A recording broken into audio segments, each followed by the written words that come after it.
Remnant 2 from Gunfire Games has a lot going on, and especially if you're new to the series, there's a lot to learn and a lot you might miss when you're first starting out. That's why we've compiled this list of rapid-fire tips to help you on your journey between worlds. Money can be tight in Remnant 2, and you'll need it for just about everything. From upgrades to regular purchases like armor and consumables, the best way to get the most scrap possible is to play the game on higher difficulties, since rewards and currencies scale with you. And while you might occasionally find some scrap lying around in the world for you to collect, you could find a lot more of it by smashing every breakable thing in the environment. It might not seem like a lot, but it's consistent enough that it really adds up over time, so start swinging.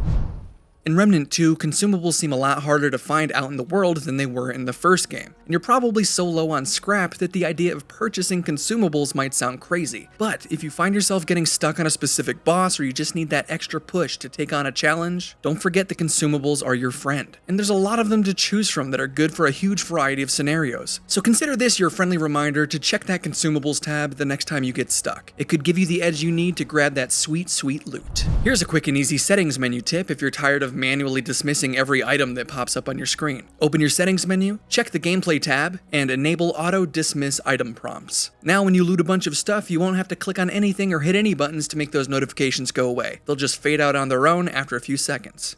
Nice.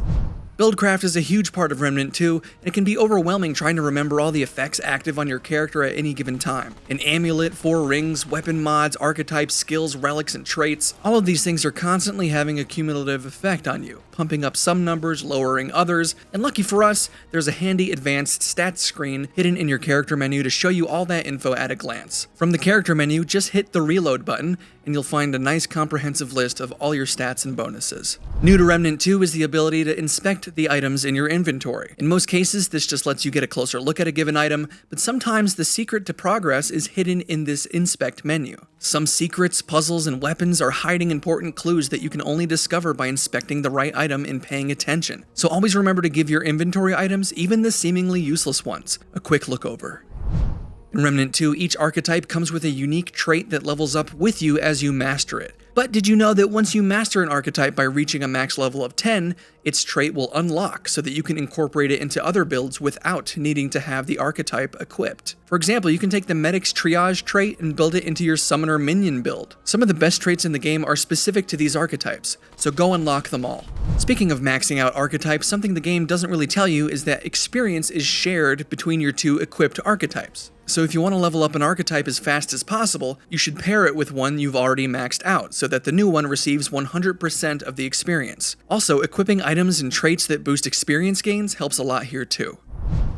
Shoot the enemy in their weak spots for more damage might sound obvious, but finding that weak spot on some enemies sometimes isn't. Always experiment in combat until you found a strategy that works. These big booger monsters, for example, have armor plating that you can shoot off to expose explosive canisters, or these zombies with their guts hanging out. You can shoot the guts for crit damage. If you can't seem to figure out where an enemy's crit spot is, chances are there's a secret to it, so just keep experimenting.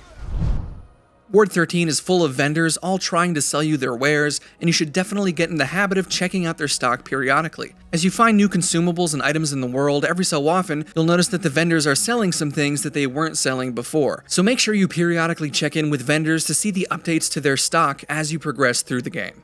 New to Remnant 2 is an improved jumping and mantling system. It can be a little janky, but it's worth mastering because the game does hide some secrets behind platforming. So if you see some platforms that look suspiciously placed, get jumping. You just might be rewarded. One of Remnant 2's best quality of life features is the inclusion of infinite stamina outside of combat. Infinite stamina is great, but it also doubles as a handy tool to see if there are any enemies nearby. When you're in combat or in the vicinity of enemies, your stamina bar will drop when you sprint or dodge. So if it's dropping, you know you're not in the clear, or that maybe you missed an enemy or two in the area. There's always something to upgrade in Remnant 2, which means there's always scrap to spend. But even when you're smashing every piece of furniture in sight for scrap drops, you can still find yourself short on cash. So remember that you can sell excess items for scrap at vendors. If you have a bunch of consumables that you never touch, or if you've got a lot of relic dust or iron laying around, feel free to sell a few things for those moments when you're just short of having enough for that new upgrade. Friendly fire exists, and depending on the difficulty you're on, it can be a downright menace if you're not careful. The good news is, friendly fire is also a thing for the enemies in Remnant 2. It doesn't happen too often, but when it does, it can be a big help, and it's definitely something you should work into your strategy when given the chance. And that's our list of 13 rapid-fire Remnant 2 tips. Got any tips of your own? Drop those in the comments. And for more Remnant 2 tips and guides, keep it right here on IGN.